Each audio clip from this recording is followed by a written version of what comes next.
Well, I'm excited to show off Woodsmith's new miter saw station.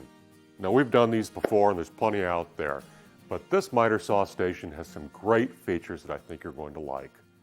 Now, all miter saw stations, well, all tools in a shop should be mobile, and this one is on 4 casters. But what I like about this is look at the wide stance. We've added these caster plates to give us at least a foot of extra stability to this miter saw station, so it's going to stay put. Another great feature is the height. With the saw higher up, I can easily see my cut line, and it's less fatiguing to operate the saw. So that's another great feature. Now, miter saws tend to spray sawdust everywhere, but most newer saws do have a port for a vacuum hose.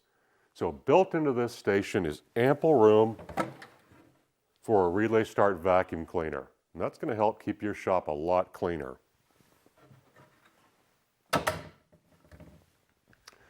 Now, the miter saw station that we built for the magazine was built out of Baltic birch plywood, and that's a great choice. But you can make this miter saw station out of any sheet good you like. The construction is simple and it's straightforward using tongue and groove joinery. It's strong, but you're going to be able to complete this project in a good weekend.